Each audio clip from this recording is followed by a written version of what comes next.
राज्यामध्ये सध्या निवडणुकीचे वारे वाहत आहेत। नगर परिषदांच्या मतदानाची तारीखही जवळ आली आहे, तर महापालिका आणि जिल्हा परिषदांच्या निवडणुका जाहीर होण्याची सगळेच वाट बघतायत।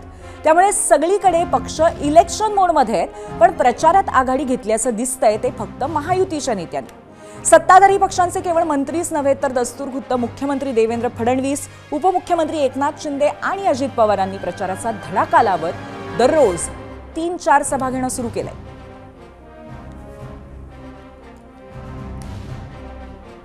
पण दुसरीकडे महाविकास आघाडीकडे पाहिलं तर मात्र सामसूम दिसतेय। म्हणजे तसे त्यांचे उमेदवार उभे आहेत, स्थानिक नेते प्रचारही करतायत, पण आघाडीतल्या तिन्ही मोठ्या पक्षांचे सर्वोच्च नेते म्हणजे शिवसेनेचे उद्धव ठाकरे, राष्ट्रवादीचे शरद पवार आणि काँग्रेसचे प्रदेशाध्यक्ष हर्षवर्धन सपकाळ वगळले तर बाळासाहेब थोरात, नाना पटोले हे काही अजून तरी आपला भाग वगळता प्रचारात दिसलेले नाहीत। ताकदीने एकानंतर एक सभा घेत आहेत, राज्यभर फिरत आहेत, आपल्या आणि मित्रपक्षांसाठी एकानंतर एक भाषणं ठोकतायत, असं काही होताना दिसत नाहीये। रविवारी संध्याकाळी निवडणुकीचा प्रचार संपेल, त्यामुळे आता प्रचारासाठी उणेपुरे 4 दिवस राहिलेले असतानाही विरोधी पक्षांचे बडे नेते प्रचारासाठीच पोचले नाहीत। त्यामुळे या निवडणुका विरोधी पक्षानं पुरेशा गांभीर्याने घेतल्या आहेत का, हा प्रश्न अनेकांना पडलाय आणि त्यातूनच आम्ही तुम्हाला आजचा सवाल केला होता।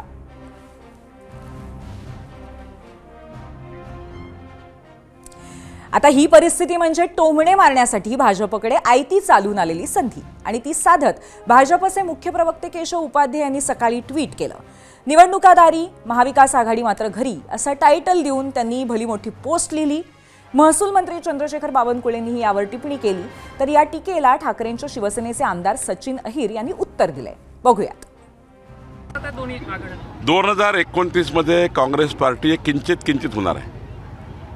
देशातली सर्वात लहान पार्टी काँग्रेस असणार आहे। कुठल्याही कार्यकर्त्याला वाटतं की आपल्या नेत्याशी आपण जोडलं गेलं पाहिजे, आपल्या नेत्यांनी आपल्याशी रोज त्या ठिकाणी आपल्या जीवनामध्ये उभं राहिलं पाहिजे। आज काँग्रेस पार्टीच्या कार्यकर्त्याच्या मागे महाराष्ट्रातला कुठलाही काँग्रेसचा नेता उभा नाही। कार्यकर्ता वाऱ्यावर सुटलेला आहे, कार्यकर्त्याला कोणी विचारायला तयार नाही आणि म्हणून काँग्रेसचे अनेक कार्यकर्ते भाजपामध्ये, शिवसेनेमध्ये, राष्ट्रवादीमध्ये पक्षप्रवेश करताय आणि काँग्रेस पार्टी रोज सोडताय। त्यांचा प्रचार हे सत्ता लाटण्यासाठी आणि आपसातल्या लाटण्यासाठी। आणि तुम्ही बघा की राज्याचे मुख्यमंत्री आणि एक मुख्यमंत्री आणि दोन्ही उपमुख्यमंत्री हे कोणाच्या विरुद्ध प्रचार करतायत? हे एकमेकांच्या विरुद्धच प्रचार करतायत। आणि आम्ही बघायची भूमिका घेतली याचा अर्थ असा नाही, कारण स्थानिक ज्या काही नगरपालिका ज्या असतात या त्या कार्यकर्त्यांच्या असतात, त्या नेत्यांची असतात। मोठे नेते आले नाही याचा अर्थ कोणी जात नाही अशातला भाग नाही आहे।